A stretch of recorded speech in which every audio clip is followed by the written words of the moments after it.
नमस्कार विद्यार्थियों। आज हम फिर सरोकार के स्टेज पर आए हैं। एनसीईआरटी का ज्ञान है उसको आगे बढ़ाने के लिए। ये सरोकार जो यहाँ विद्वानों की एक टीम काम कर रही है। सरोकार के ज्ञान से सरोबार हैं, सरोकार के ज्ञान से सरोबार हैं। आप और हम सभी, आप और हम, कश्तियाँ जरूर टकराएगी तूफान से, कश्तियाँ जरूर टकराएगी तूफान से, पर मंजिल की ओर बढ़ते रहे कदम, मंजिल की ओर बढ़ते रहे कदम। तान लिया है तरकस आपने, तान लिया है तरकस, तो बाजुओं में दम है। सरोकार के ज्ञान से सरोबार है, आप और हम हैं, सरोबार है आप और हम हैं। इसी के साथ आज हम आगे बढ़ रहे हैं एनसीईआरटी के नए ज्ञान के क्षेत्र में। तो आप विशेष ऐसे प्रश्नों पर ध्यान देंगे। पहले प्रश्न की ओर चलते हैं। देखिए ये प्रश्न, नेक्स्ट ये वाला प्रश्न देख रहे हैं।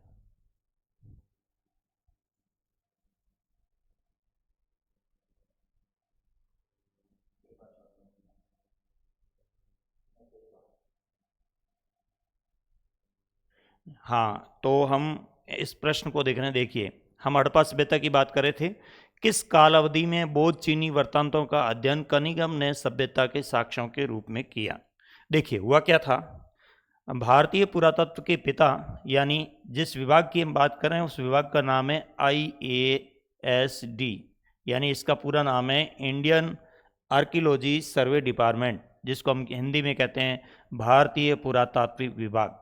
भारतीय पुरातात्विक पुरातात्विक तात्विक तात्विक विभाग, भारतीय पुरातात्विक विभाग। इस विभाग के महानिदेशक थे, यानी प्रथम महानिदेशक, प्रथम महानिदेशक, महानिदेशक, महानिदेशक, महानिदेशक कौन थे? प्रथम महानिदेशक थे अलेक्जेंडर कनिंघम। कौन थे? Alexander Cunningham, Alexander gender Cunningham, Cunningham.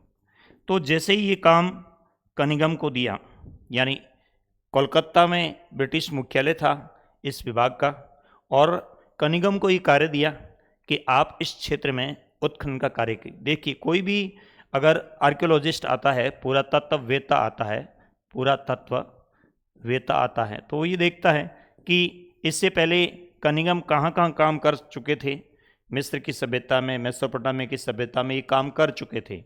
तो इन्होंने यहाँ पे एक अवधारणा देखी कि पहले खुदाई की जाए। तो खुदाई करने पर उनको एक मुहर मिली, और उस मुहर पर बैल की आकृति थी। बैल की आकृति, जैसा कि एनसीईआरटी में फोटो दिया हुआ है, वो बैल था कुकुदनुमा रहित, कुकुदनुमा रहित बैल, रहित यानी बिना खुंबी वाला बैल। जबकि हड़प्पा सभ्यता में, यानी भारत की सभ्यता में, जो बैल है वो कुकुदनुमा युक्त है। इसी चित्र मूर्ति को लेकर के कनिंघम को भ्रम हो गया। तो आपको पूछा जाता है कि कनिंघम का भ्रम क्या था? कनिंघम का भ्रम, भ्रम क्या था? कनिंघम का भ्रम क्या था? तो कनिंघम का भ्रम ये था कि कनिंघम ने सोचा कि इस तरह के पुराने साक्ष्य भारत की सभ्यता में नहीं मिल सकते, इसलिए यहाँ पर जो साक्ष्य मिलेंगे वो नए साक्ष्य मिलेंगे, नए साक्ष्य हैं, इसलिए ये सभ्यता नई सभ्यता हो सकती हैं। तो इस बात को लेकर के कनिंघम ने क्या किया कि हमारे यहाँ जो पुराने जो साहित्य स्रोत हैं, साहित्य स्रोतों का सहारा लिया, जिसे हम चीनी और बौद्ध साहित्य स्रोत कहते हैं। चीनी और बौद्ध साहित्य स्रोत, बौद्ध साहित्य स्रोत। जैसे कि एक रचना का उल्लेख आता है तारानाथ लामा की कंग्यूर तंग्यूर रचना। इस तरह के चीनी और बौद्ध ग्रंथ हैं, उनका कनिंघम ने अध्ययन किया। लगभग 6 माह तक अध्ययन किया कि इनमें अगर सभ्यता के बारे में जानकारी मिलेगा तो हम रिपोर्ट है वो सरकार को सौंप देंगे। तो ये कार्य 7वीं से 4वीं शताब्दी, 7वीं से 4वीं शताब्दी से 7वीं से 4वीं शताब्दी के मध्य जो साहित्य था उसका इन्होंने अध्ययन किया। कौन सी? 7वीं से 4वीं शताब्दी, 7वीं से 4वीं शताब्दी, 4वीं शताब्दी, 4वीं शताब्दी के मध्य इन्होंने इस पुराने साहित्य का अध्ययन किया। लेकिन अध्ययन के बाद भी इस सभ्यता की कोई जानकारी नहीं मिली। तो कनिंघम का भ्रम दूर हो गया, और फिर उन्होंने 1875 में एक हड़प्पाई मुहर की, 1875 में एक हड़प्पाई मुहर की इन्होंने रिपोर्ट प्रस्तुत की। और फिर ये सिद्ध हो गया कि ये सभ्यता विश्व की प्राचीन सभ्यताओं में से एक है। किस काल अवधि में बौद्ध और चीनी वृत्तांतों का अध्ययन कनिंघम ने किया और सभ्यता के साक्ष्यों के रूप में किया, कि ये सभ्यता के साक्ष्यों के रूप में किया 4वीं शताब्दी ईस्वी से 7वीं शताब्दी ईस्वी 7वीं से 4वीं शताब्दी ईस्वी के मध्य की बात है।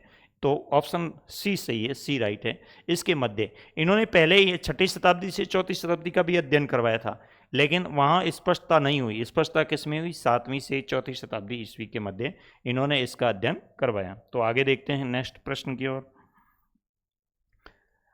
मार्शल ने भारत को जहां पाया उससे 3000 वर्ष पीछे छोड़ा, ये कथन मार्शल के बारे में किसका है? देखिए, अलेक्जेंडर कनिंघम के बाद इस विभाग में काम करने वाले दूसरे पुरातत्ववेता,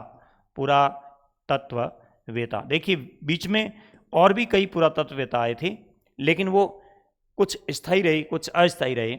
देखिए हुआ क्या था कि जैसे ही कनिंघम ने इस विभाग की स्थापना की थी, मैं थोड़ी एक विशेष बात कर रहा हूँ कि कनिंघम ने जैसे ही इस विभाग की स्थापना की, कई वर्षों तक इस विभाग में उन्होंने काम किया, लेकिन इस सभ्यता के उत्खनन के बारे में ज़्यादा कोई सकारात्मक परिणाम प्राप्त नहीं हुआ। तो कनिंघम के बाद इस पद पर जो भी व्यक्ति आया, उस पर ब्रिटिश सरकार ने ध्यान नहीं दिया और न ही इनके लिए कोई बजट दिया। तो ये अंधकार में चला गया विभाग, लुप्त प्राय विभाग हो गया। कौन सा? Archaeology department. लेकिन जब लॉर्ड कर्जन आए, लॉर्ड कर्जन 1905 में बंगाल विभाजन करते हैं, लॉर्ड कर्जन आए तो लॉर्ड कर्जन ने इस विभाग के लिए फिर से नया बजट जारी किया और कई नए सुधार करने और उत्खनन कार्य करने की जिम्मेदारियां हैं अधिकारियों को दी।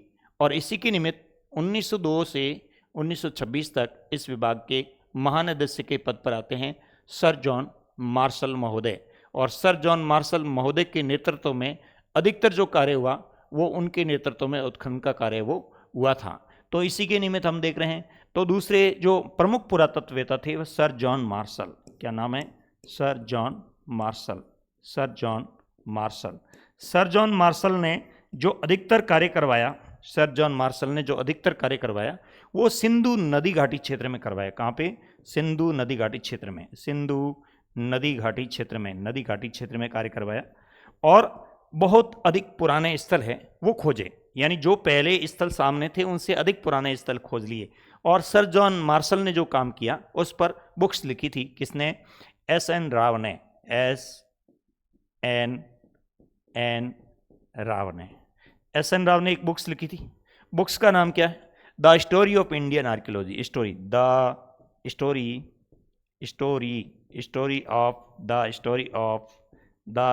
ऑफ इंडियन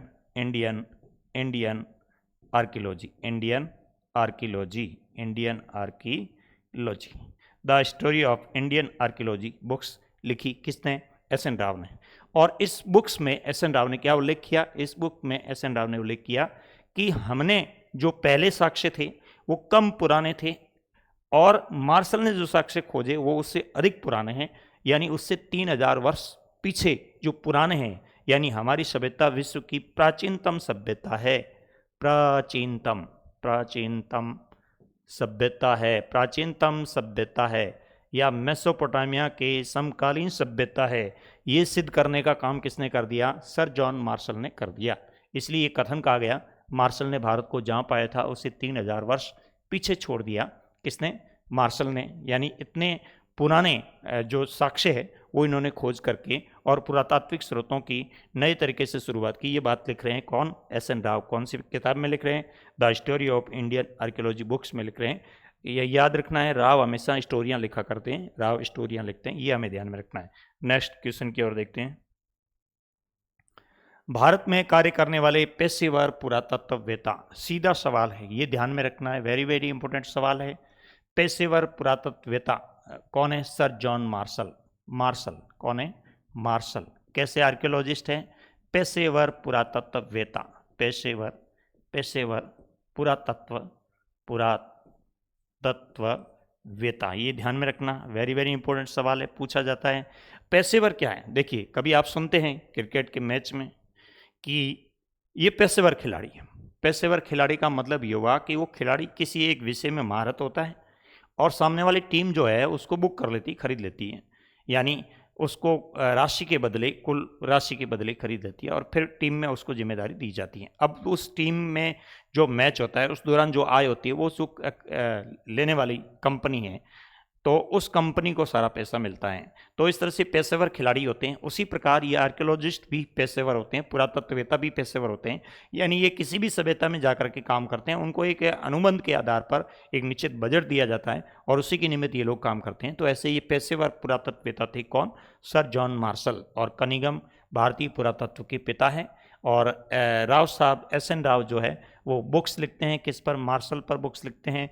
और REM वाइलर जो है ये एंसेंट इंडिया, प्राचीन भारत, एंशियंट इंडिया एक बुक्स लिखते हैं, एंशियंट इंडिया। कौन लिखते हैं? REM वाइलर। REM वाइलर, ये ध्यान में रखना है। REM वाइलर ने भी इस सभ्यता में एक नवीन तकनीकी, कौन सी तकनीकी? स्ट्रक्चर, जिसको हम बोलते हैं स्तरीय विन्यास, स्तरीय विन्यास, जिसको सैनिक परिशुद्धता कहते हैं, विन्यास पद्धति का प्रयोग किया। ये असल में ब्रिटिश सेना के रिटायर्ड ब्रिगेडियर थे। ब्रिगेडियर, पूर्व सेना के ब्रिगेडियर थे, ब्रिगेडियर पद पर थे। कौन? REM Wheeler, Mortimer Wheeler. इसलिए इन्होंने सैनिक पद्धति का इजाद किया।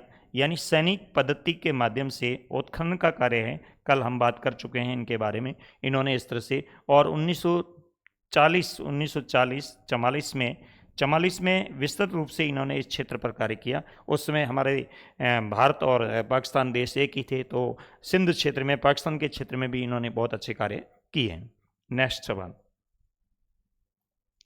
निम्न में से सत्य कथन कूट का चयन कीजिए। देखिए, राखी गढ़ी में आनुवांशिक अनुसंधान बसंत सिंधे ने 2013 में किया था।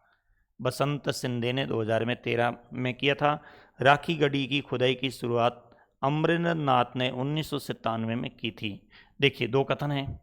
ये आपको कहाँ देखना है? आप सोचेंगे कि ये लाइन तो कहाँ लिखी हुई है।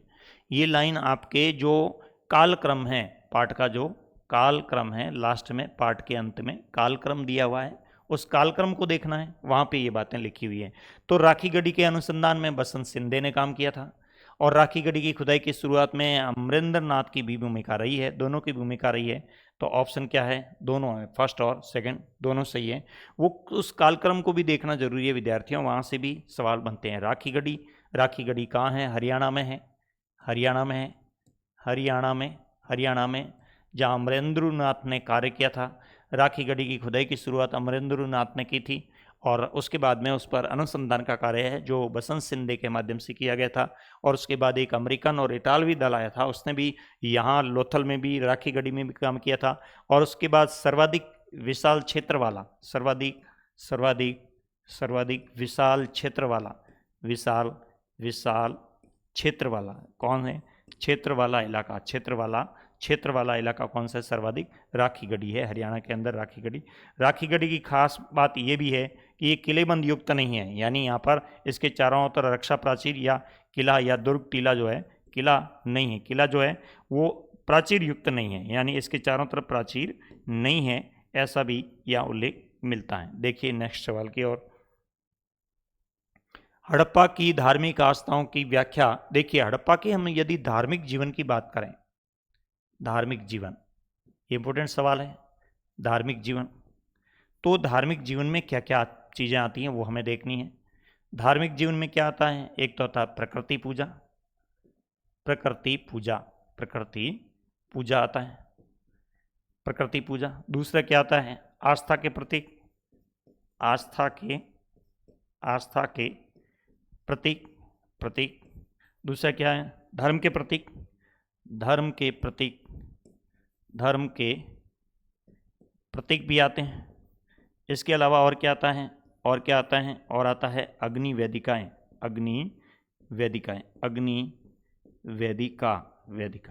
ये धार्मिक जीवन में आता है। अब देखिए, प्रकृति पूजा में क्या है? हड़प्पा सभ्यता के क्षेत्रों में प्रकृति पूजा में क्या है? पीपल वृक्ष की पूजा, पीपल वृक्ष की पूजा, ये साक्ष्य मिले हैं। पीपल वृक्ष की पूजा। और प्रकृति में किसकी पूजा है? जल पूजा। जल पूजा में क्या है? स्नानागार।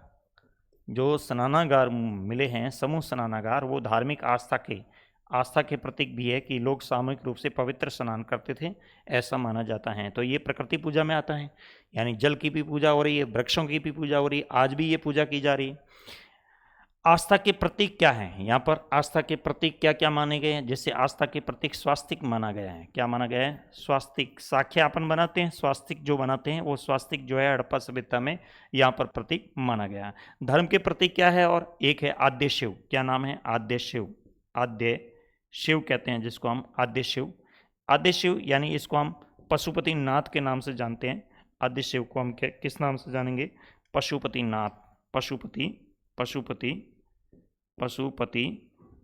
पशुपति नाथ के नाम से जानते हैं आद्य शिव को। ये धार्मिक प्रतीक माने गए। अब देखिए इन धार्मिक प्रतीकों की विशेषता क्या है वो हमें याद रखनी है। यदि आपसे पूछे हड़प्पा के धार्मिक जीवन में आप बारे में आप क्या जानते हैं, तो सबसे महत्वपूर्ण क्या है? आद्य शिव। कौन है? आद्य शिव। आद्य शिव। इसको ऋग्वेद में भी इसका उल्लेख मिलता है, आद्य शिव का उल्लेख मिलता है। तो ये आद्य शिव जिसको हम पशुपति नाथ कहते हैं। एक और है पशुओं के देवता जिसको हम एक श्रृंगी देव कहते हैं। क्या कहते हैं? एक श्रृंगी देव।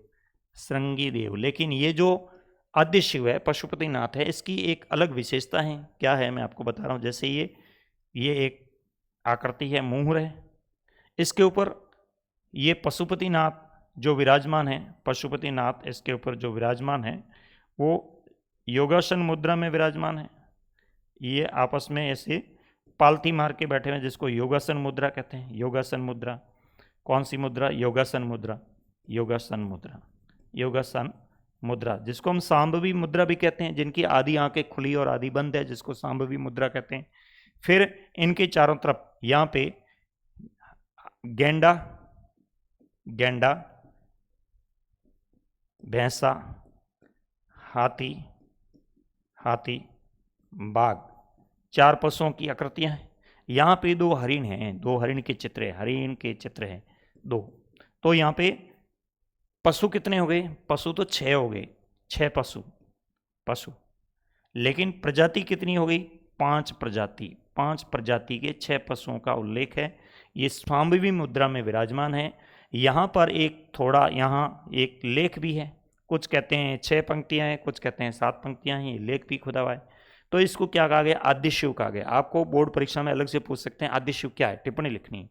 तो आद्य शिव क्या है? आद्य शिव को हम पशुपति नाथ कहते हैं। आद्य शिव जो है वो योगासन मुद्रा में विराजमान है। आद्य शिव के चारों ओर 6 पशु है जो 5 प्रजाति के हैं। आद्य शिव के योगासन मुद्रा के नीचे कुछ पंक्तियां अंकित की गई हैं। इस तरह से इनकी विशेषता है जिसको हम आद्य शिव के नाम से जानते हैं। अब देखिए यहाँ पर धार्मिक आस्था के और क्या क्या प्रतीक हैं। यहाँ पे बहुत सारी मूर्तियां मिली है। किसकी? मातृदेवी की। मातृदेवी यानी हर जगह अधिकतर स्थलों में मातृदेवी की मूर्तियां मिली या माता की मूर्तियां मिली, मोहरों पर बनाई हुई हैं। अब देखिए क्या है? आभूषण युक्त मातृदेवी की मृण मूर्तियां। अधिकतर माता देवी की मृण मूर्तियां मिट्टी की मूर्तियां हैं, वो कैसी हैं? आभूषण युक्त है। मानवीकृत मुद्रा में दुर्लभ पुरुष मूर्तियां। बिल्कुल, जो पुरुष मूर्ति है वो मनुष्य के रूप में, जैसे मोहनजोदड़ो में एक राजपुरोहित की प्रतिमा मिली है, उसकी सुलझी हुई दाढ़ी है, इस तरह से अलंकृत वस्त्र पहने हुए हैं। ऐसा कहते हैं वो धार्मिक कार्य भी करता था और शासन भी चलाता था। तो मानवीय रूप देने का प्रयास है वो किया गया है। मोहनजोदड़ो की राजपुरोहित की प्रतिमा, ये भी धार्मिक से जुड़ी हुई है। कालीबंगा और लोथल की अग्नि वेदिकाएं, कालीबंगा और लोथल की अग्नि वेदिकाएं, ये भी धार्मिक आस्था से जुड़ी हुई हैं। तो धार्मिक आस्थाओं की व्याख्या, पुनर्निर्माण हम किस तरह से कर सकते हैं?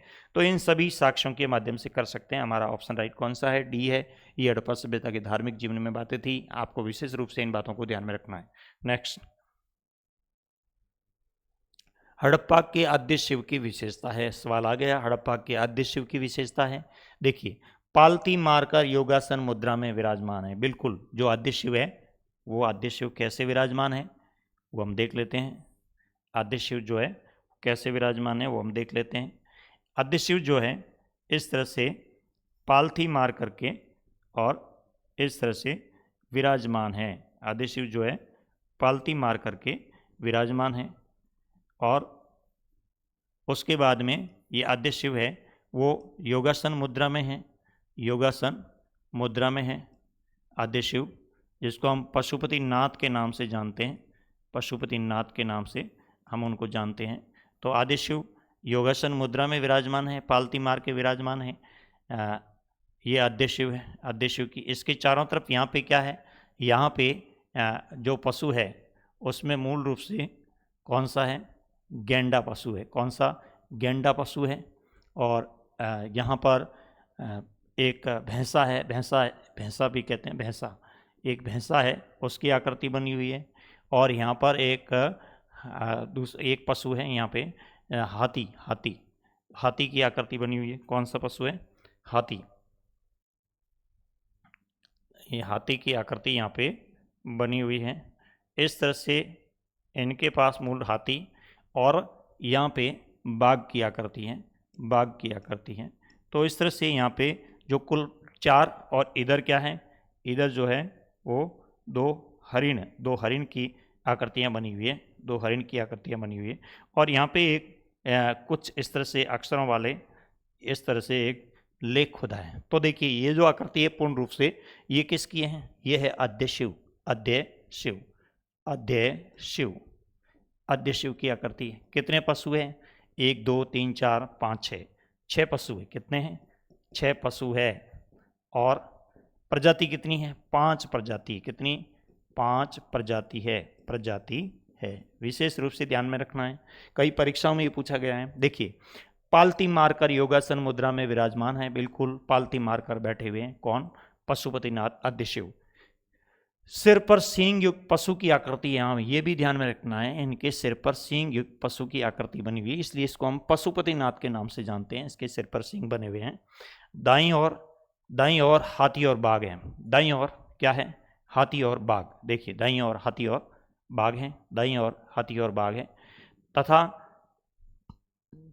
बाईं ओर गेंडा और भैंसा है, भैंसा और गेंडा की आकृतियां बनी है। नीचे 2 हरिण के चित्र हैं, नीचे 2 यहाँ पे क्या है, हरिण के चित्र हैं। नीचे 2 यहाँ पे हरिण के चित्र बने हुए हैं, 2 हरिण के चित्र बने हुए हैं। बिल्कुल सही बात है। 5 प्रजाति के 6 पशुओं का उल्लेख है, बिल्कुल सही बात है। ये बात भी सही है, ये बात भी सही है, ये बात भी सही है, ये बात भी सही है। यानी 1 2 3 4, 1 2 3 4, डी ऑप्शन राइट है। ये सारी विशेषता किसकी है, पशुपतिनाथ आद्य शिव की विशेषता है। देखिए नेक्स्ट सवाल की ओर। हड़प्पा में संस्कृति शब्द का प्रयोग पुरातत्वविद किस आधार पर करते हैं। देखिए आपके पाठ्य पुस्तक के पहले पेज में नीचे दिया हुआ है, सबसे नीचे दिया हुआ है कि हड़प्पा को हम क्या सभ्यता कहते हैं, सभ्यता कहते हैं या संस्कृति कहते हैं, संस्कृति कहते हैं।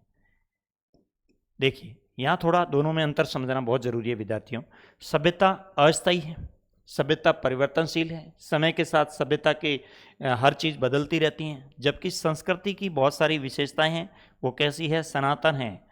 सनातन मतलब पहले भी थी, अभी भी हैं, आगे भी चलती रहेगी।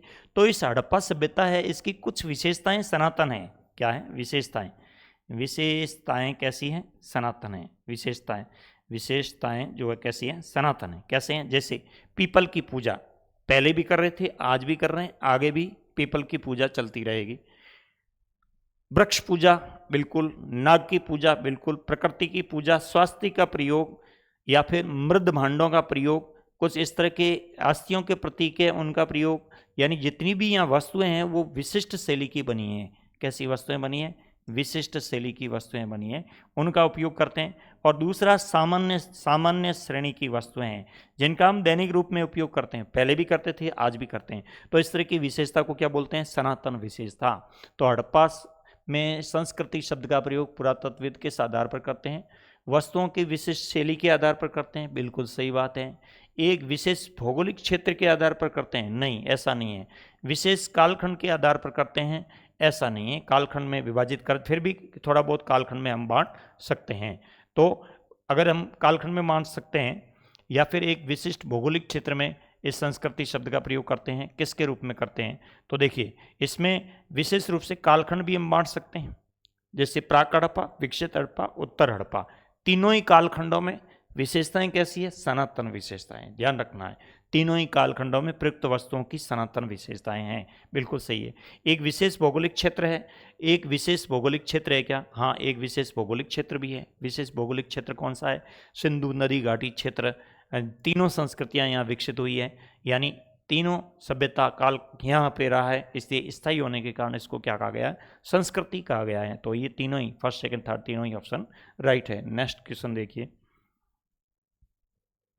हड़प्पा विस्तार में चोलिस्तान शब्द का प्रयोग किसके लिए किया जाता है? देखिए, हड़प्पा सभ्यता के जो क्षेत्र है, हड़प्पा सभ्यता का जो क्षेत्र है, जैसे भारत का क्षेत्र है, भारत का क्षेत्र, इसको हम क्या बोलते हैं? सरस्वती, सरस्वती सिंधु क्षेत्र। क्या बोलते हैं? सरस्वती सिंधु क्षेत्र कहते हैं, सरस्वती सिंधु क्षेत्र कहते हैं। जैसे हम इधर पाकिस्तान में जाएंगे, पाकिस्तान में, तो यहाँ पे भी क्या है? सिंधु क्षेत्र है। कौन सा है? सिंधु क्षेत्र, सिंधु क्षेत्र है, सिंधु नदी का क्षेत्र। अब सारे पाकिस्तान में रह गया सिंधु नदी का क्षेत्र।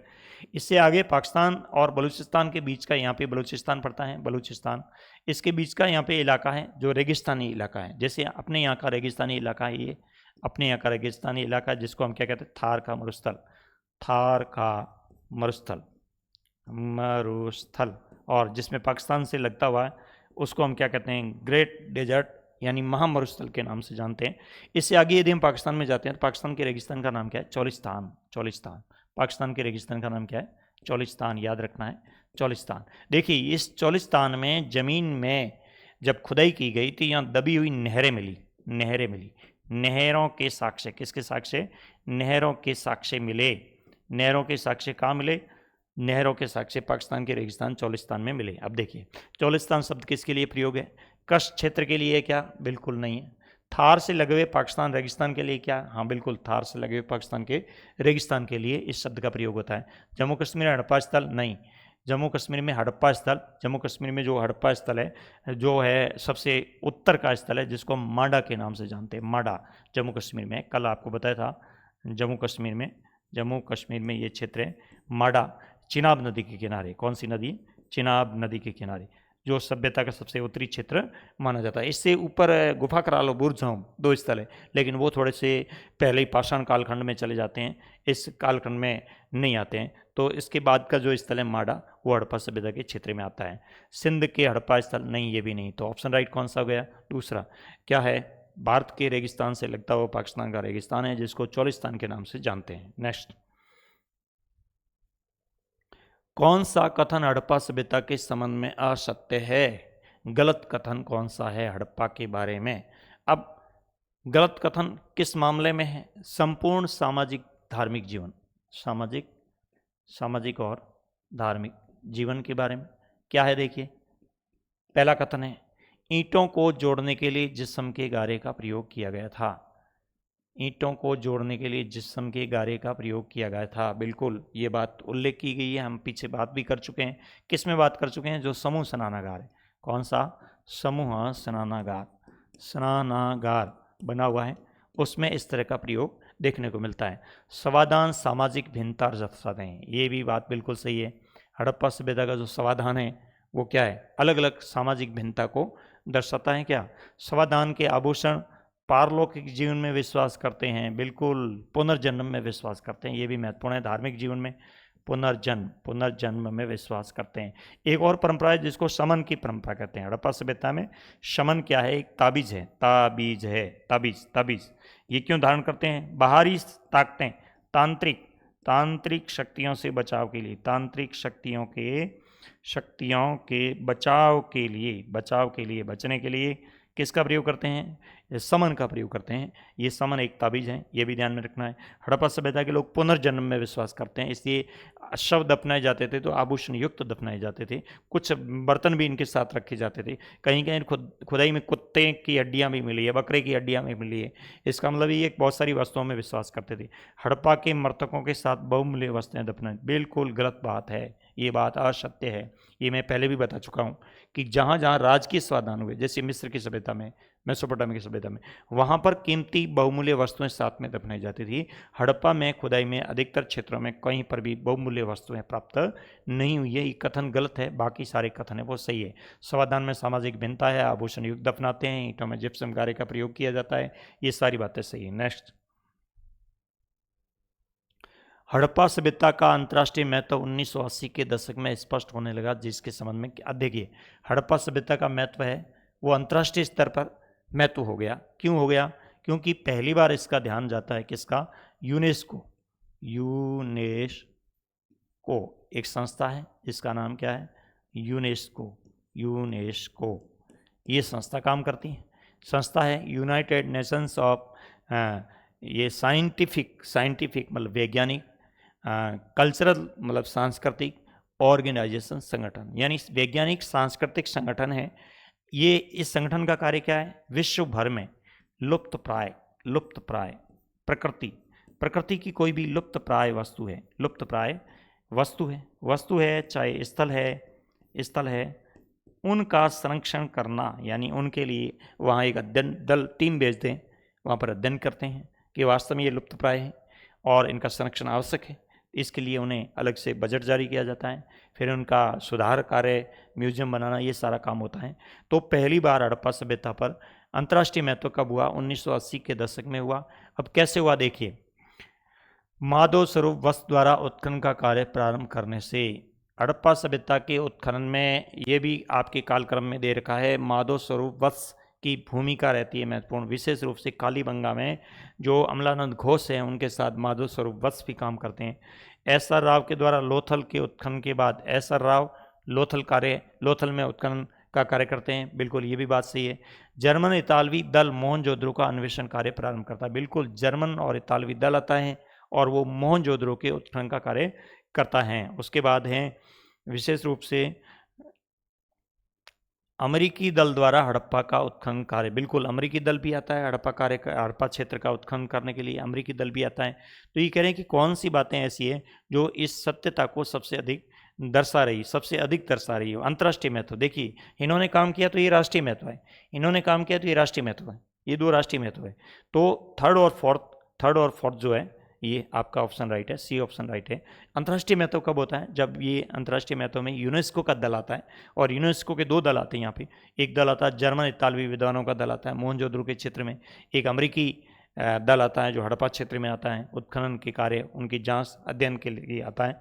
तो उस समय इसका अंतर्राष्ट्रीय महत्व है वो बढ़ जाता है। यानी ये कौन सा ऑप्शन राइट हो गया? ये दोनों ऑप्शन राइट हो गए, थर्ड और फोर्थ ऑप्शन राइट, पहला और दूसरा। ये तो राष्ट्रीय महत्व हुआ है, दोनों इन्होंने काम किया है। तो आगे देखिए नेक्स्ट, हड़प्पा सभ्यता के उत्खनन के संबंध में असत्य कथन बताना है। गलत क्या है उस कथन का चयन करना है। 1960 में बीबी लाल और बीके थापर ने कालीबंगा का उत्खनन किया था, क्या ये बात सही है? देखिए 1955 में आर.एम. वाइलर द्वारा हड़प्पा का उत्खनन किया, क्या ये बात सही है? 1990 में आर.एस. बिष्ट द्वारा धौलावीरा का उत्खनन किया गया। 1875 में हड़प्पाई मोहर पर कनिगम ने रिपोर्ट प्रस्तुत की थी, बिल्कुल डी बात तो सही है, हम इसके बारे में बात कर चुके हैं। 1960 देखिए 1960 में कालीबंगा पर बीबी लाल बीके थापर ने उत्खनन कार्य किया, 1960 में नहीं किया, 1951 ये कथन गलत है। 1951 में उन्होंने इस पर उत्खनन का कार्य किया है, किसने? बीबी लाल ने और बीके थापर ने। और 1955 में आर.एम. वाइलर ने हड़प्पा के उत्खनन का कार्य किया है, बिल्कुल 1944 से लेकर के 1947 और उसके बाद आर.एम. वाइलर इस क्षेत्र में काम काफ़ी लंबे समय तक करते रहे। 1990 में आर.एस. बिष्ट द्वारा धौलावीरा का उत्खनन किया, बिल्कुल ये भी बात भी सही है। तो पहली बात जो है वो गलत हो गई कि 1951 में इन्होंने उत्खनन का कार्य किया। नेक्स्ट, मोहनजोदड़ो सभ्यता स्थल कितने कुओं की जानकारी मिली है? मोहनजोदड़ो के दो भाग हैं, एक है पश्चिमी भाग और एक है पूर्वी भाग। पूर्वी भाग में क्या है? आवासीय बस्ती।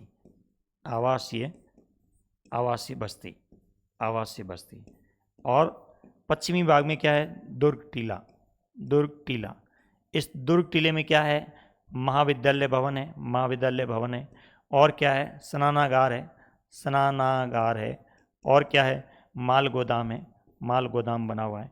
और आवासीय बस्ती में क्या है? समकोण ग्रिड पैटर्न की समकोण आकार की सड़कें बनी हुई हैं। और क्या है? गृह स्थापत्य। ये जो गृह स्थापत्य है, इस गृह स्थापत्य में यहाँ पर 700 कुएं मिले हैं। कितने कुएं मिले? 700 कुएं मिले हैं। तो मोहनजोदड़ो में 700 कुएं मिले। कितने कुएं मिले? 700 कुएं मिले हैं। नेक्स्ट सवाल की ओर हम देखते हैं। सत्य कथन बताइए, सत्य कथन बताइए। मोहनजोदड़ो लगभग 125 हेक्टेयर क्षेत्र में फैला है। चनहुद्रो सभ्यता स्थल लगभग 7 हेक्टेयर क्षेत्र में फैला है। तो ये दोनों बातें सत्य हैं। इनके जो दायरे हैं वो आर्कियोलॉजिस्ट ने बताए हैं, लेकिन ये इतना ज़्यादा डीपली सवाल है तो किसी कंपटीशन में पूछ सकते हैं, नहीं तो आपसे इतना डीपली सवाल नहीं पूछा जा सकता। फिर भी आपको ध्यान में रखना है कि कौन सा इलाका किसका। 125 हेक्टेयर क्षेत्र एक दायरा बताया है। चंद्रदूत सभ्यता स्थल जो एक नगरीय क्षेत्र है, जो एक नगरीय औद्योगिक क्षेत्र है, कौन सा है? औद्योगिक क्षेत्र है, औद्योगिक क्षेत्र। इसलिए कहा गया है कि चनहुद्रो से बड़ा है कौन? लोथल। लोथल जो है वो सबसे बड़ा औद्योगिक क्षेत्र है। इसको डाकयार्ड बंदरगाह नगर भी कहा जाता है। तो इस तरह से हमें ये ध्यान में रखना है। नेक्स्ट सवाल, सुमेलित करना है। सुमेलित क्या करना है? ये सवाल पूछा गया है कई बार, खालिस्तान में भी पूछते हैं। कौन सा स्थल कहाँ पर है? ये सुमेलित करना है। कालीबंगा सभ्यता कहाँ है? राजस्थान में है, हनुमानगढ़ जिले में। कालीबंगा सभ्यता कहाँ है? राजस्थान में है, हनुमानगढ़ जिले में। जैसे हम इंडिया के मैप में यदि ये मैप को देखते हैं, भारत के मैप को यदि हम देखें तो यहाँ हम देखते हैं राजस्थान के इलाके में, यहाँ पर। तो ये राजस्थान में कहाँ है? हनुमानगढ़ जिले में। हनुमानगढ़ जिले में राजस्थान में है। कौन सा स्थल है? कालीबंगा है। कालीबंगा, कालीबंगा। कालीबंगा का शाब्दिक अर्थ क्या है? काले रंग की चूड़ियाँ हैं। कालीबंगा के खोज करता किसे माना गया है? कालीबंगा सभ्यता के खोजकर्ता किसे माना गया? अमलानंद घोष को। किसको माना गया है? अमलानंद, अमलानंद घोष को माना गया है। इनके सहयोगी कौन रहे हैं? माधव स्वरूप वत्स, माधव स्वरूप वत्स। उत्खनन में भूमिका रही है माधव स्वरूप वत्स की। देखिए, सोरतुगई कहाँ है? अफगानिस्तान में। ये अफगानिस्तान, पाकिस्तान, उसके बाद ये अफगानिस्तान का इलाका है, ये इलाका है। यहाँ पे अफगानिस्तान में कौन सा स्थल है? सोरतुगई। सोरतुगई कहाँ पड़ता है? अफगानिस्तान में पड़ता है। सोरतुगई, सोरतुगई। सोरतुगई में भी नहरी सिंचाई के साक्ष्य मिलते हैं। सोरतुगई में एक लाजवर्द मणि है, वो सोरतुगई से हम आयात करते हैं। धौलावीरा कहाँ पे है? गुजरात में है। धौलावीरा भचाऊ जिले में, गुजरात में धौलावीरा स्थल है।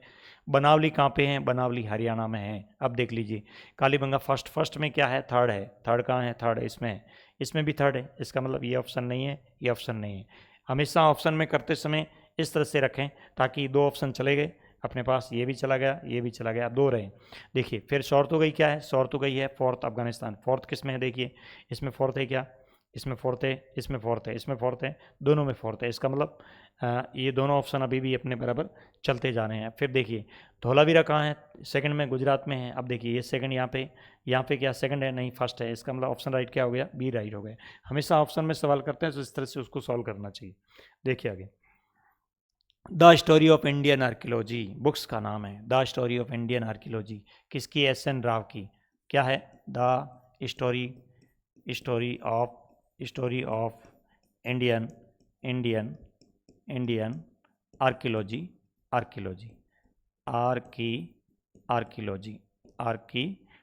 बुक्स किसकी हैं? एस.एन. राव की बुक्स हैं। एस.एन. राव की बुक्स हैं। दयाराम साहनी ने हड़प्पा स्थल खोजा था, हमें पता है हड़प्पा स्थल खोजा था। कब खोजा था? 1921 में, रावी नदी के किनारे। किस नदी के किनारे?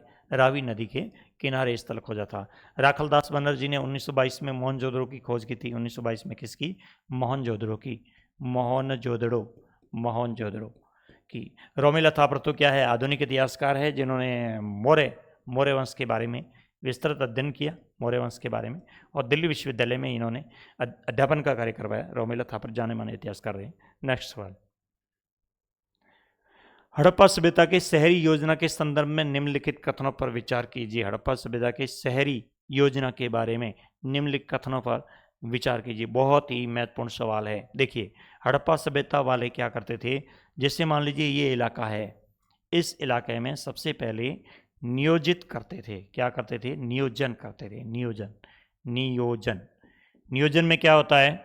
नियोजन में सबसे पहले यहाँ मानचित्र बनाया जाता है कि सड़कें कहाँ होगी, सड़कें किस तरह की होगी, सड़कें कहाँ होगी, नाली व्यवस्था कैसे होगी, नाली व्यवस्था कहाँ से होगी, आवासीय भवन कैसे होंगे, आवासीय भवन कैसे होंगे। इस तरह का स्ट्रक्चर वो पहले बनाते थे और उसके बाद फिर नगर की बसावट करते थे, ताकि इस तरह की कोई समस्या नहीं है। भारत में अधिकतर शहरों में ये ध्यान में नहीं रखा जाता है, इसलिए बाद में बहुत सारी निकासी की समस्या आती है। यानी घर नीचे रह जाते हैं, सड़कें ऊपर आ जाती हैं, घरों में पानी भर जाता है। जैसे मेसोपोटामी की सभ्यता में ऐसा है, वहाँ पे घर है वो नीचे रह गए, सड़कें ऊपर आ गई, इसलिए सड़कों का पानी है वो घरों में भर जाता है। इस तरह की समस्या है। तो नगर नियोजन की दृष्टि से हड़प्पा सभ्यता श्रेष्ठ मानी जाती। देखिए, हड़प्पा बस्ती 2 भागों में विभक्त थी। हाँ बिल्कुल, अधिकतर शहरों में हम क्या देखते हैं, हड़प्पा बस्ती है वो 2 भागों में। 2 भाग कौन से? एक दुर्ग टीला है, दुर्ग टीला। दुर्ग टीला हमेशा ऊंचे चबूतरे पर होता है। कहाँ पर होता है? ऊंचे चबूतरे पर, ऊंचे चबूतरे पर, ऊंचे चबूतरे पर दुर्ग टीला होता है। दुर्ग टीला हमेशा कहाँ होता है? ऊंचे चबूतरे पर होता है। और समतल मैदान में, मैदान जो है वहाँ पे, मैदान के अंदर क्या होता है? आवासीय बस्ती होती है, आवासीय बस्ती होती हैं, आवासीय बस्ती होती हैं। ये ध्यान में रखना है। ये सवाल आपको बोर्ड में पूछा कि नगर के कितने भाग हैं? 2 भाग हैं, तो नाम पूछ सकते हैं, दुर्ग टीला और आवासीय बस्ती। ये विशेषता है। हड़प्पा शहरों की सड़कें और गलियां लगभग एक ग्रिड पद्धति, बिल्कुल सही बात है। हड़प्पा के शहरों की सड़कें हैं वो कैसी है? समकोण आकार में है। समकोण आकार को हम क्या बोलते हैं? ग्रिड पैटर्न बोलते हैं। क्या बोलते हैं? ग्रिड पैटर्न के नाम से जानते हैं, समकोण आकार को ग्रिड पैटर्न कहते हैं। तो ये बात भी सही है और ये दूसरी बात भी सही है। भूमि तल पर बनी दीवारों में खिड़कियां थी। क्या ये बात सही है? क्या? बिल्कुल सही बात नहीं है, असत्य बात है, असत्य बात। जैसे कैसे? जैसे ये घर बना है, ये घर बना है, तो जैसे मान लीजिए ये मुख्य द्वार है, मुख्य द्वार के अलावा भूमि तल पर ये जो दीवार है, इस दीवार से कोई खिड़की नहीं है, कोई खिड़की नहीं है। वर्तमान में घरों की जो उपादेयता है वो हड़प्पा सभ्यता की है। ऐसा क्यों है? ऐसा एकांतता के लिए भी है, एकांतता के लिए भी है, गोपनीयता के लिए भी है, गोपनीयता के लिए भी है। अब देखिए, तो क्या ये बात सत्य है? क्या भूमि तल पर बनी दीवारों में खिड़कियां थी? नहीं थी, ये गलत है, ये गलत है।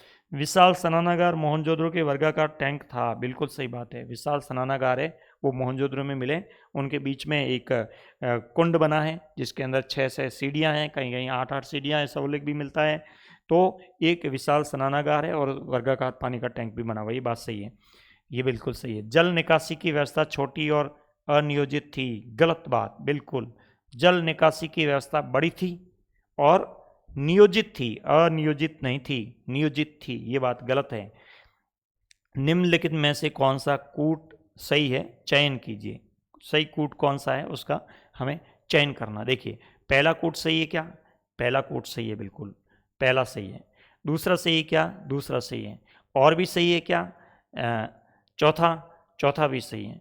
चौथा, विशाल स्नानागार मोहनजोदड़ो के एक वर्गाकार टैंक के रूप में बने थे, ये बात भी सत्य है। तो कौन सा है? पहला दूसरा, पहला और दूसरा, पहला दूसरा भी सही है और चौथा ऑप्शन भी इसमें सही है। तो ये विशेष ध्यान रखिए, ये इस तरह की संरचनाएं पाई जाती हैं। विशाल स्नानागार है जो पानी के टैंक के रूप में है।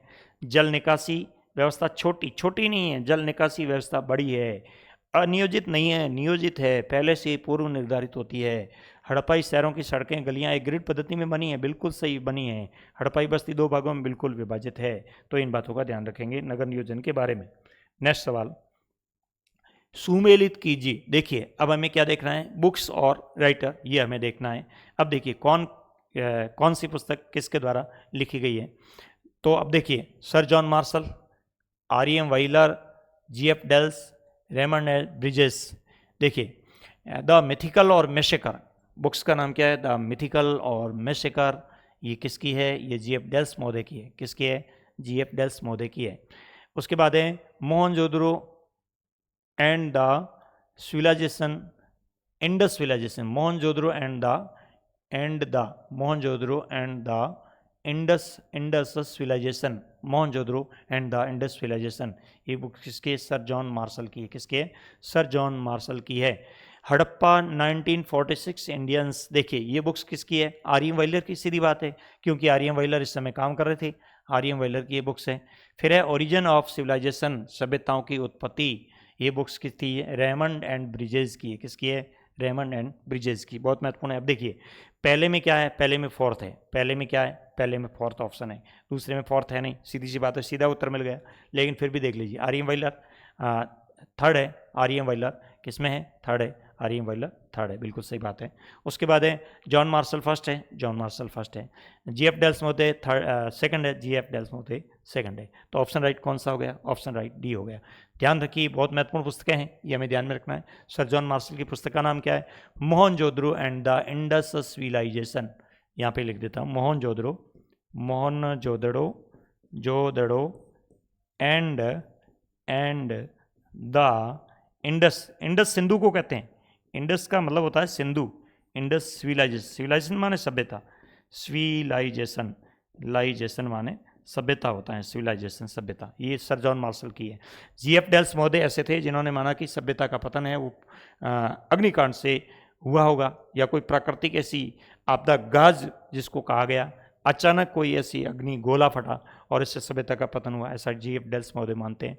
तो इन्होंने बुक्स लिखी है, द मिथिकल और मैसेकर मोहनजोदड़ो, और आर्यन वेलर ने हड़प्पाज 1946 इंडिया बुक्स पुस्तक लिखी है आर्यन वेलर ने, और origin of the civilisation Raymond and Bridges की पुस्तक है, ये ध्यान रखिए।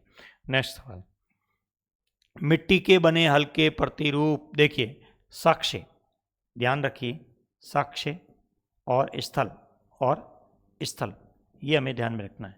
साक्ष्य और स्थल क्या है? साक्ष्य जल प्रबंधन, क्या है? जल प्रबंधन। साक्ष्य क्या है? जल प्रबंधन है। जल प्रबंधन कहाँ है? धौलावीरा में, धौलावीरा। साक्ष्य क्या है? जुते खेत। कृषि साक्ष्य क्या? जुते हुए खेत। ये कहाँ मिला है? कालीबंगा में। कहाँ पे मिला है साक्ष्य? ये कालीबंगा में मिला है, कालीबंगा में। मिट्टी के हल के प्रतिरूप, मिट्टी के हल के प्रतिरूप कहाँ पे मिले हैं? प्रतिरूप कहाँ पे मिले हैं? बनावली हरियाणा में। कहाँ पे? बनावली हरियाणा या बनवाली हरियाणा में मिले हैं। माड़ा जम्मू कश्मीर में है, सभ्यता का उत्तरी स्थल है। कौन सा स्थल है? उत्तरी स्थल है। रंगपुर कहाँ है? गुजरात में है। रंगपुर कहाँ पे है? गुजरात में है। यहाँ पे क्या साक्ष्य मिले हैं? बाजरे के दाने के साक्ष्य मिले, बाजरे के दाने के साक्ष्य मिले। बनावली हरियाणा में है। कोट दीजी हमारे प्राक हड़प्पा स्थल है, हड़प्पा पाकिस्तान के जो बलूचिस्तान का इलाका है वहाँ पर ये क्षेत्र है, सिंध और बलूचिस्तान की सीमा पर है। कोट दीजी भी एक पुराना जो है हड़प्पा स्थल रहा है। तो इसका उत्तर क्या हो गया? उत्तर हो गया बनावली हरियाणा, ये हो गया उत्तर। तो ये प्रतीक और साक्ष्य, ये भी हमें ध्यान में रखना है। नेक्स्ट, सुमेलित कीजिए, बहुत महत्वपूर्ण सवाल है, सुमेलित कीजिए। अब हमें क्या सुमेलित करना है कि कौन व्यक्ति कहाँ पर उत्खनन का कार्य करता है? उत्खनन का मतलब है खुदाई का कार्य करता है। किसका कार्य? खुदाई का कार्य करता है। देखिए खोज अलग है, खोजकर्ता अलग माने गए। जो प्रथम व्यक्ति उस क्षेत्र में जाते हैं वो खोजकर्ता माने गए, लेकिन उत्खननकर्ता अलग है। जैसे यहाँ पे देखिए MS माजो स्वरूप वस कहाँ पे हैं? कालीबंगा 4 नंबर। उसके बाद RS विष्ट कहाँ पे हैं? धौलावीरा 2 नंबर। उसके बाद MR मुगल कहाँ हैं? बावलपुर। और उसके बाद में BK थापर कहाँ हैं? हड़प्पा स्थल। तो ये देखिए मिलान कर लेते हैं। माधव स्वरूप वत्स है वो 4 नंबर, इसमें ऑप्शन में 4 इसमें भी है, 4 इसमें, इसका मतलब ये ऑप्शन नहीं हो सकता, ये भी नहीं हो सकता। आगे हम देखिए BK थापर थर्ड है, हड़प्पा स्थल थर्ड किसमें? यहाँ पे थर्ड है। इसका मतलब ये तो पहले से कट गया था, ये भी कट गया, इसका मतलब एक ऑप्शन रहा है, उत्तर राइट है A। तो इस तरह से मिलान करता और जो उत्खनन करता विद्वान है वो, और क्षेत्र मिलान करता, इस तरह का प्रश्न हमें ध्यान में रखना है। नेक्स्ट देखिए, मोहनजोदड़ो के आवासीय भवनों के विषय में दिए गए कथनों में, देखिए मोहनजोदड़ो के नगर के 2 भाग हैं, नगर के 2 भाग माने गए हैं, 2 भाग पता है? 2 भाग कौन से हैं? एक है दुर्ग टीला क्या है? किला है, गढ़ी है, चबूतरे पर बना है, ऊंचे चबूतरे पर बना है, जो राजकीय भवन के रूप में माना जाता है। दूसरा कौन सा भाग है? आवासीय बस्ती। इस आवासीय बस्ती में क्या है? इस आवासीय बस्ती में समकोण आकार में ग्रिड पैटर्न में समकोण आकार में सड़कें हैं, सड़कें भी बनी। लेकिन यहाँ की खास विशेषता क्या है? वो है होम आर्किटेक्चर, गृह स्थापत्य। क्या कहते हैं? गृह स्थापत्य। इस गृह स्थापत्य में क्या है? गृह स्थापत्य में जैसे ही घर बना है तो इस घर के मुख्य दीवार से बाहर से कोई खिड़की नहीं है, ये ध्यान में रखना है। क्यों? गोपनीयता के लिए, सुरक्षा के लिए ऐसा किया गया है। और ये जो मुख्य द्वार है, मुख्य द्वार के पास एक अतिथि कक्ष होता है, आज भी होता है अतिथि कक्ष, ये भी ध्यान में रखना है। इसके अलावा घर में दोहरी सीढ़ियाँ होती हैं, दोहरी सीढ़ियों का प्रयोग किया गया है, ये भी सुरक्षा के लिए किया गया है। घरों में कुएं होते थे, जो पानी व्यवस्था के लिए कुएं होते थे, जैसे मोहनजोदड़ो में 700 कुएं मिले। अब देखिए क्या है, ये विशेषताएं हमें देखनी, गृह स्थापत्य की। मुख्य द्वार से आंतरिक भाग अथवा आंगन का सीधा अवलोकन होता है। बिल्कुल गलत बात, बिल्कुल गलत बात है। आंगन का अवलोकन नहीं होता है, गोपनीयता सुरक्षा के लिए ऐसा किया गया है। फिर है आंगन के चारों ओर कमरे, बिल्कुल सही बात है, आंगन के चारों ओर कमरे बने हुए हैं, ये बिल्कुल सही बात है। सीढ़ियों की अवधारणा नहीं है बिल्कुल, ये कथन गलत है, सीढ़ियों की अवधारणा तो है। तल लिखा पर बनी दीवारों की खिड़कियां नहीं है। देखिए तल क्या है? भूमितल, भूमितल, भूमितल, भूमितल, भूमितल पर बनी दीवारों में खिड़कियां नहीं है, ये बात बिल्कुल सही है। भूमितल पर जो दीवारें बनी है उसमें किसी तरह की खिड़कियां नहीं है, कोई खिड़की यहाँ पे नहीं है। फिर देखिए घरों में अपने स्नानागार नहीं, घरों में स्नानागार है, ये बात भी गलत है, ये बात भी गलत है। तो कौन सा कथन सही हो गया? एक तो ये कथन सही हो गया 4 नंबर, और दूसरा कथन कौन सा सही हो गया? 2 नंबर, 2 नंबर और 4 नंबर, 2 नंबर और 4 नंबर, सी ऑप्शन सही है, 2 नंबर और 4 नंबर, सी ऑप्शन राइट हो गया, उत्तर राइट हो गया। देखिए वापस देख लीजिए, मोहनजोदड़ो की गृह स्थापत्य की क्या विशेषता है? यहाँ पे हम देख रहे हैं गृह स्थापत्य, बाहर की दीवार से कोई खिड़की नहीं है, जो घर के मुख्य आंगन को हम देख सकते हैं। मुख्य द्वार से आंतरिक भाग या आंगन का सीधा अवलोकन होता है क्या? नहीं होता है, संभव नहीं है। फिर आंगन के चारों तरफ कमरे, हाँ बिल्कुल आंगन के चारों तरफ कमरे बने हुए हैं। सीढ़ियों की अवधारणा नहीं है, सीढ़ियों की अवधारणा तो है, ये कथन गलत है। सीढ़ियों की दोहरी सीढ़ियां हैं, देख लीजिए, तो ये अवधारणा तो है, इसका मतलब ये कथन भी गलत है। तल पर बनी दीवारों में खिड़कियां नहीं है, तल पर बनी दीवारों में खिड़कियां है, खिड़कियां नहीं है, इस दीवार के अंदर कोई खिड़कियां नहीं है ताकि बाहर से अवलोकन नहीं कर सके। इसका मतलब ये कथन सत्य है, इसका मतलब कथन सत्य कौन सा हो गया? सेकंड और फोर्थ, ये ध्यान में रखना है गृह स्थापत्य। नेक्स्ट सवाल देखिए, उत्तर हड़प्पा। देखिए हड़प्पा के कितने भाग हैं? हम बात कर चुके हैं 3 भाग हैं, 3 भाग है। कालक्रम की दृष्टि से हम देख चुके हैं। पहला है प्राक हड़प्पा, प्राक हड़प्पा, प्राक हड़प्पा, जो कब से कब तक माना गया प्राक हड़प्पा? 3300 ईसा पूर्व, 3300 ईसा पूर्व से लेकर के 2600 ईसा पूर्व तक माना गया, BCE। उसके बाद में दूसरा है विकसित हड़प्पा। कौन सा है? विकसित हड़प्पा, डेवलपमेंट हड़प्पाज कहते हैं, विकसित हड़प्पा कहते हैं। नगर नियोजन की दृष्टि से श्रेष्ठ माना जाता है। इसका समय कितना है? इसका समय है 2600 से 1900, 2600 से 1900 ईसा पूर्व। उसके बाद में उत्तर हड़प्पा काल, उत्तर हड़प्पा काल जिसको प्रवर्ती संस्कृति कहते हैं, और इसका समय है 1900 से लेकर के और 1300 ईसा पूर्व घटते क्रम में है, BCE। तो उत्तर हड़प्पा की हम बात करते हैं। उत्तर हड़प्पा में विकसित बस्तियां नहीं थी, विखंडित बस्तियां थी। अब हम देखना है कि उत्तर हड़प्पा में क्या है। इस काल के दौरान लंबी दूरी के व्यापार और लेखन महत्वपूर्ण थे। गलत बात है बिल्कुल। इस काल के लंबी दूरी के व्यापार समाप्त हो गए थे। क्या हो गए थे? समाप्त हो गए थे। इसलिए तो विद्वान कहते हैं कि जल मार्ग से व्यापार समाप्त हो गया, यानी हड़प्पा का काल चला गया, इसलिए उत्तर हड़प्पा का काल आ गया। सभ्यता की विशिष्ट कलाकृतियों का विलोपन हो गया। बिल्कुल बात सही है, सभ्यता की विशिष्ट कलाकृतियां वो विलुप्त होने लग गई थी। भवन निर्माण तकनीकी का ह्रास हो गया। बिल्कुल, उत्तर हड़प्पा के लोग हैं वो छप्पर की झोंपड़ियों में रहने लगे, दूर बिखरे हुए रहने लगे, तो जो गृह स्थापत्य की कला थी वो धीरे धीरे समाप्त हो गई थी। विशाल जन नहीं जल है, जल, विशाल जल संरचनाओं का निर्माण न होना, बिल्कुल ये बात भी सही है। विशाल जल संरचनाएं हैं वो इस समय उत्तर हड़प्पा में नहीं बनती थी। कलाकृतियां, विशाल जल संरचनाओं का निर्माण न होना, बिल्कुल सही बात है। कलाकृतियां तथा बस्ती और ग्रामीण जीवन शैली को इंगित करते हैं। बिल्कुल ये ग्रामीण जीवन में चले गए। अब उत्तर हड़प्पा काल के लोग हैं वो बिखरे हुए रूप में रह रहे हैं, इस ग्रामीण जीवन में चले गए। तो कथन कौन सा सही हो गए? सेकेंड, थर्ड, फोर्थ, फिफ्थ है क्या? ऑप्शन में देख लेते हैं। Second, third, fourth, fifth. पहला कथन नहीं है, पहला कथन जिसके साथ भी है वो नहीं है। यहाँ पे अब फोर्थ और फिफ्थ, ये थर्ड नहीं, ये सेकंड है। सेकंड यानी सेकंड सही है, थर्ड सही है, फोर्थ सही है, फिफ्थ सही, ये कथन सही। पहला कथन सही नहीं। इस काल के दौरान लंबी दूरी के व्यापार लेखन महत्वपूर्ण नहीं थे, समाप्त हो गए थे, ये हमें ध्यान में रखना है। जलमार्ग बिल्कुल समाप्त हो गया था इस काल में, ये ध्यान में रखना है। तो उत्तर क्या है? उत्तर हड़प्पा सभ्यता के किन परिवर्तनों द्वारा पहचाना जा सकता है? तो इन परिवर्तनों के द्वारा ही हम इसको पहचान सकते हैं। आर्कियोलॉजिस्टों ने इसी आधार पर इसकी पहचान की है। नेक्स्ट सवाल, प्रारंभिक भारतीय पुरातत्व, देखिए प्रारंभिक भारतीय पुरातत्व, जिसको हम IASD कहते हैं, IASD पूरा नाम क्या है? इंडियन आर्कियोलॉजिस्ट सर्वे डिपार्टमेंट, भारतीय पुरातात्विक सर्वेक्षण विभाग, भारतीय पुरातात्विक तात्विक सर्वेक्षण विभाग। कौन सा विभाग? सर्वेक्षण विभाग, सर्वेक्षण विभाग। इसके जनक कौन है?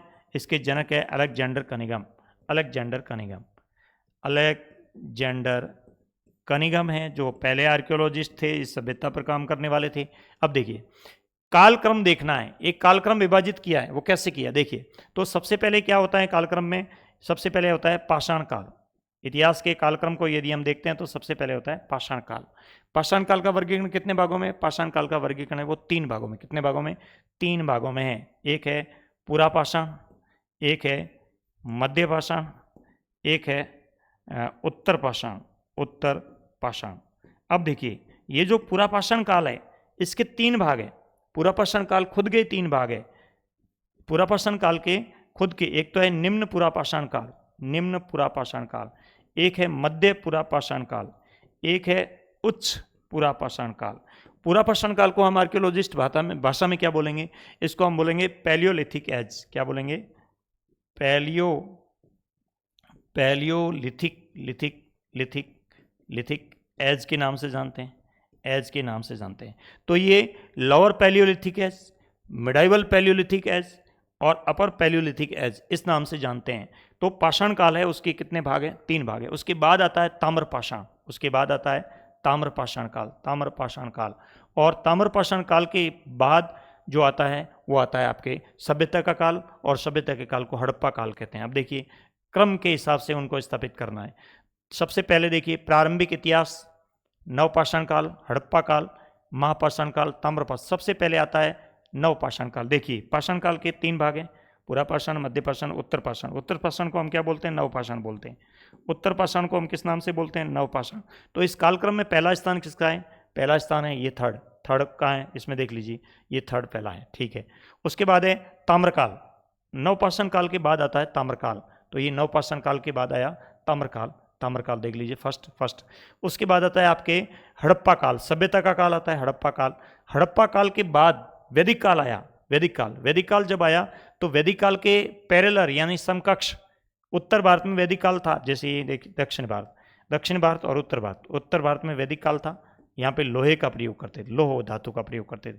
तो दक्षिण भारत में महापाषाण यानी समाधियों पर महा यानी बड़े बड़े, पाषाण यानी पत्थरों का प्रयोग करते थे। देखिए महापाषाण का पाषाण काल से कोई लेना देना नहीं। पाषाण काल के तो ये तीन भाग है, ये 3 भाग है, पूरा पाषाण, मध्य पाषाण, नवपाषाण या उत्तर पाषाण। पूरा पाषाण खुद के 3 भाग है, निम्न पूरा पाषाण, मध्य पूरा पाषाण, उच्च पूरा पाषाण।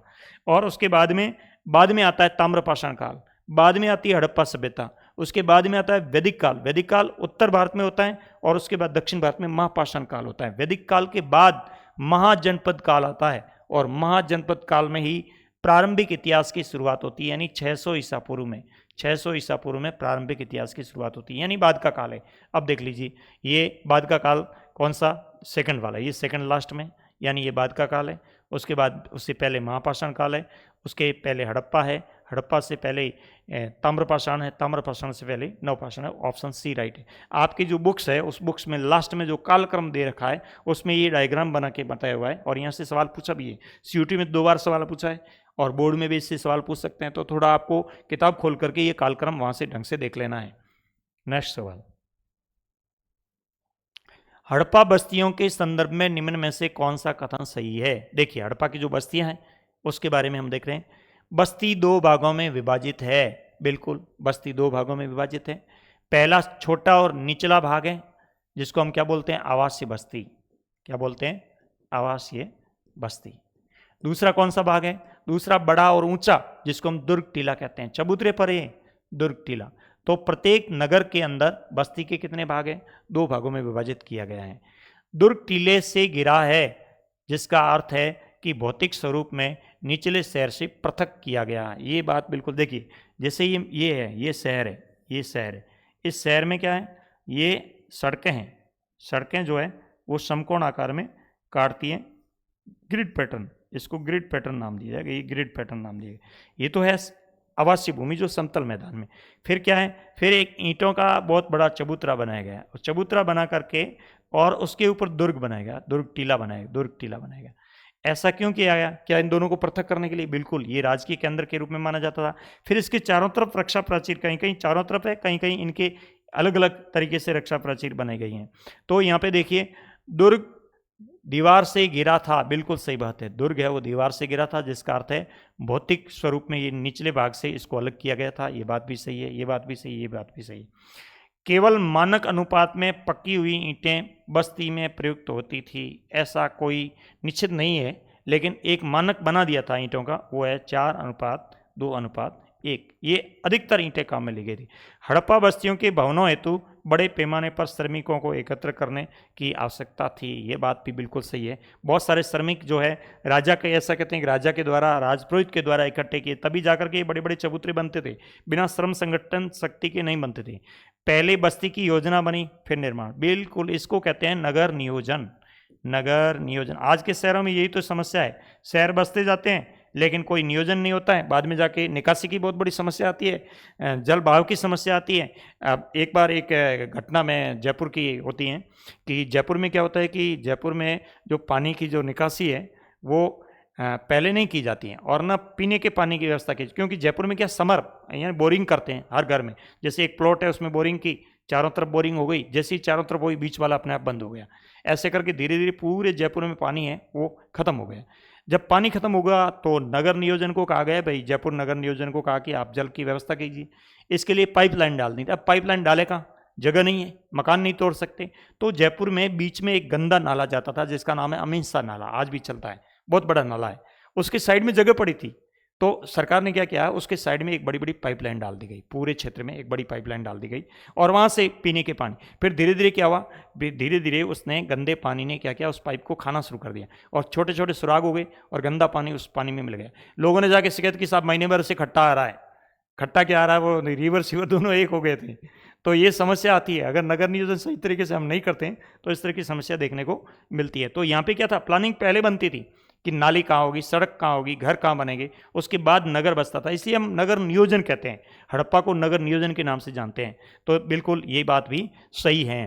तो देखिए कौन कौन सी बातें सही हो गई इसमें, ये थर्ड को छोड़ करके अधिकतर बातें हैं वो इसमें सही है। इसमें थोड़ा ऑप्शन सही कर लें, पहला कहाँ पे, पहला भी सही है, दूसरा भी सही है, तीसरा सही नहीं, चौथा भी सही है, और पांचवा भी सही है, ये ऑप्शन राइट है। यानी पहला, दूसरा, चौथा और पांचवा ऑप्शन राइट है इसमें। ये थोड़ा एक निश्चित अनुपात फिक्स नहीं है ये अनुपात, लेकिन इतना फिक्स नहीं किया गया, तो इसको आप विशेष ध्यान रखें। नेक्स्ट सवाल, सुमेलित कीजिए। अब देखिए कृषि तकनीकी, हड़प्पा में एक तरीका था जिसको बोलते हैं कृषि तकनीकी, एग्रीकल्चर टेक्नोलॉजी, तकनीकी, इसकी कृषि प्रौद्योगिकी भी कहते हैं।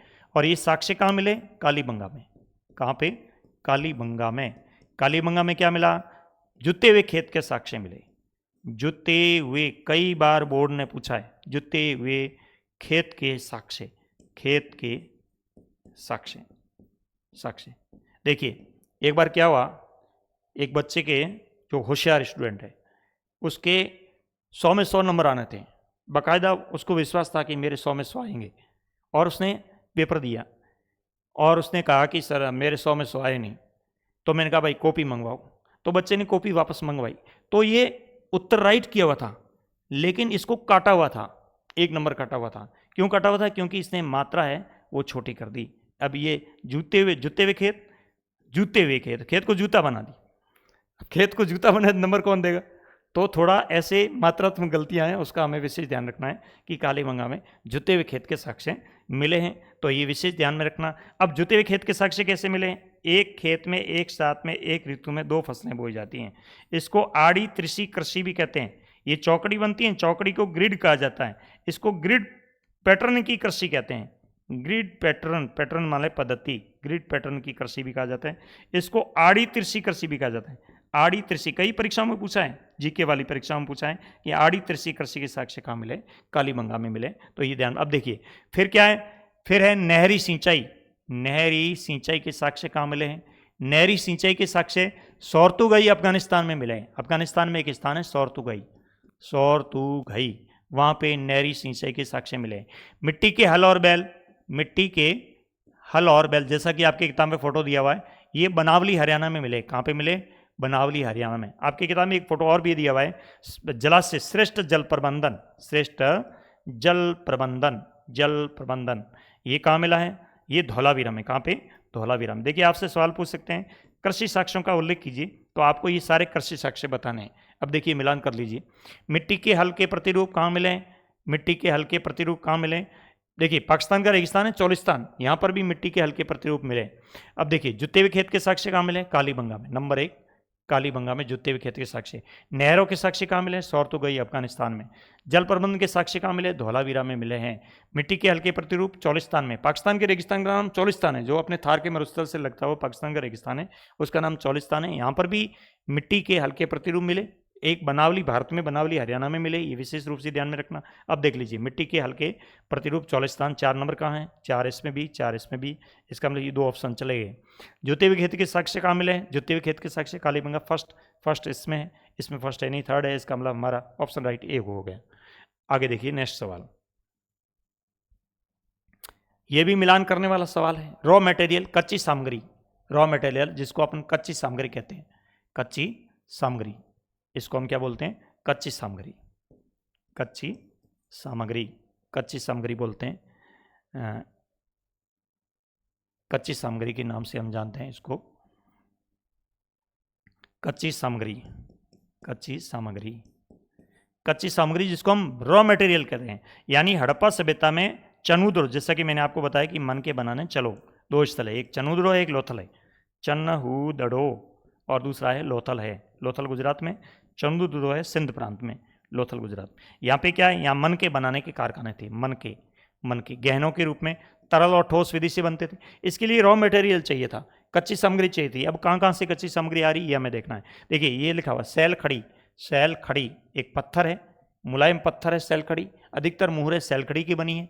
ये सैल खड़ी पत्थर है, वो दक्षिणी राजस्थान से मिला है। कहाँ से मिला है? दक्षिणी राजस्थान से मिला है। लाजवर्द मणि जिसको लेपिस लजुली के नाम से जानते हैं, वेरी वेरी इंपॉर्टेंट है, ये सवाल पूछा हुआ है, कई परीक्षा में इसको पूछा गया है। ये इसको लाजवर्द मणि भी कहते हैं, मणि यानी रत्न कहते हैं, लाजवर्द मणि। ये सौरतुगई अफगानिस्तान में मिला है। कहाँ पे मिला है? सौरतुगई अफगानिस्तान में मिला है।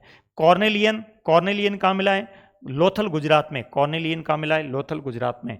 सैल खड़ी जिसको स्टेटाइट्स के नाम से जानते हैं, ये कहाँ मिली? ये नागेश्वर में भी मिली है। कहाँ पे मिली है?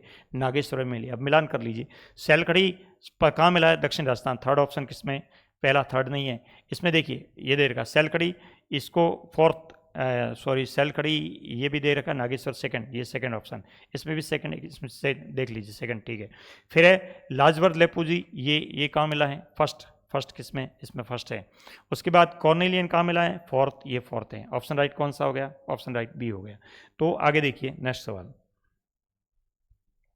हड़प्पा पुरातत्व विकास के प्रमुख चरणों के कालक्रम के अनुसार व्यवस्थित कीजिए। अब इसमें क्या है? आर्कियोलॉजिस्ट कौन सा विभाग? वही IASD। इस विभाग ने जो कार्य किया, विभाग ने कार्य किया, इस विभाग के कोई क्या रहे? महानिदेशक रहे, महानिदेशक रहे। जैसा कि पहले अलेक्जेंडर कनिंघम थे और 1902 से 26 तक सर जॉन मार्शल रहे, जिन्होंने सबसे अधिक कार्य किया, सर जॉन मार्शल। इनके नेतृत्व में जो कार्य किया गया, उत्खनन का, खुदाई का और खोज का कार्य किया, उसके बारे में बातें हैं। देख लीजिए क्या है। हड़प्पाई मोहर पर अलेक्जेंडर कनिंघम की रिपोर्ट, बिल्कुल सही बात है। हड़प्पाई मोहर पर अलेक्जेंडर कनिंघम ने अपनी रिपोर्ट कब प्रस्तुत की थी? 1875 में। जबकि विभाग कब स्थापित होता है? 1861 में विभाग स्थापित होता है और इसी के निमित्त इन्होंने रिपोर्ट दी थी। SR राव द्वारा लोथल की खुदाई का प्रारंभ करना 1955, बिल्कुल ये बात भी सही है। SR राव जो लोथल की खुदाई करवाते हैं।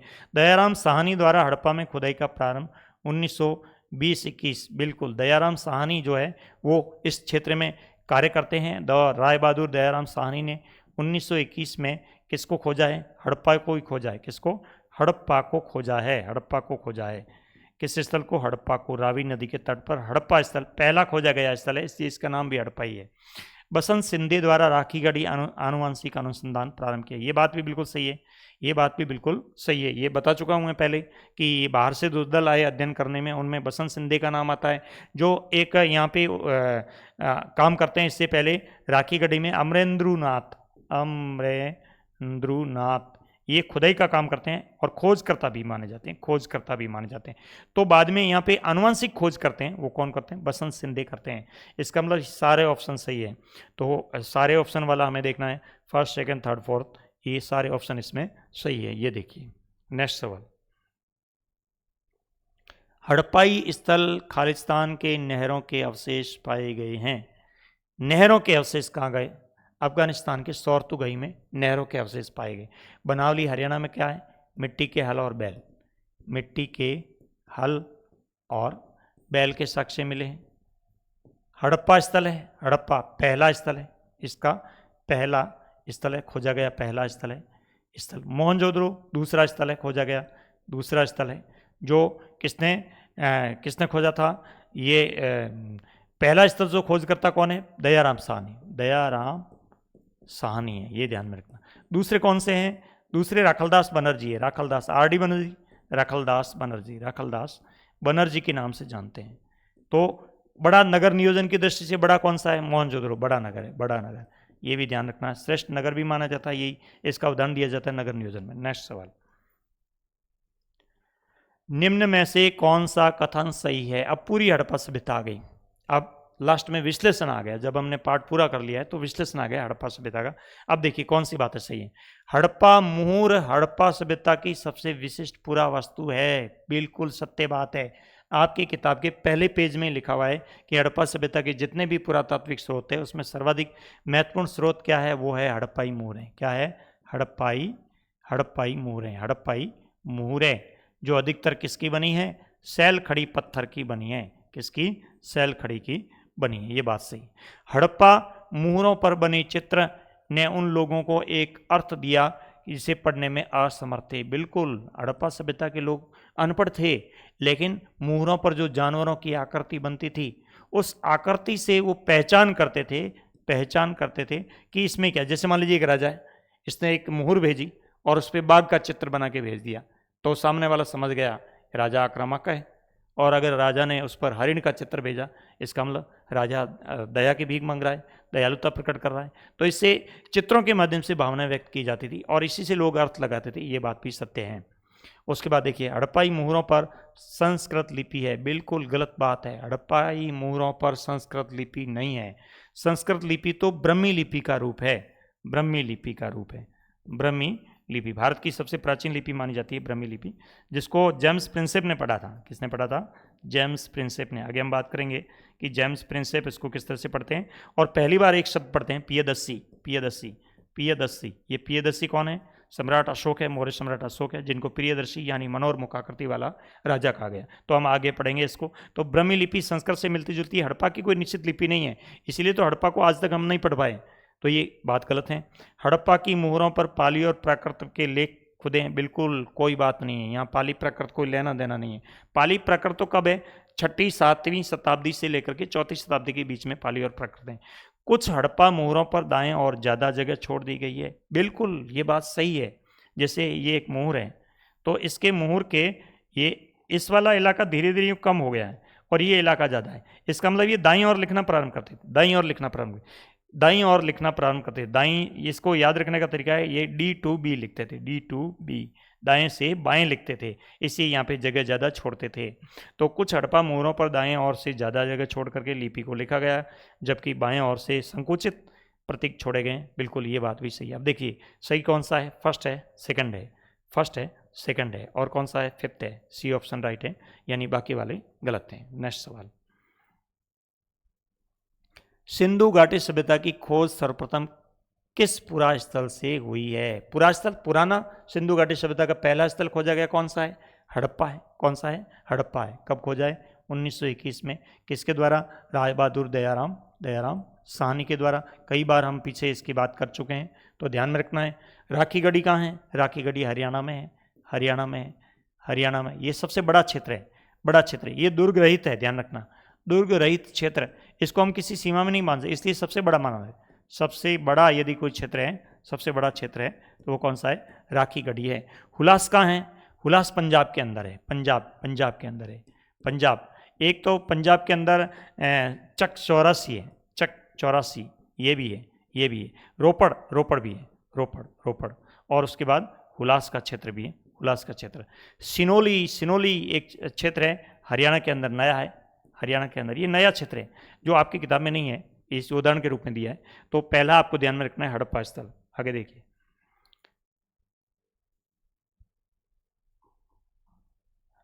बस ये आपके सारे पहले पार्ट की श्रृंखला थी, क्वेश्चनों की, बेहतरीन क्वेश्चन थे।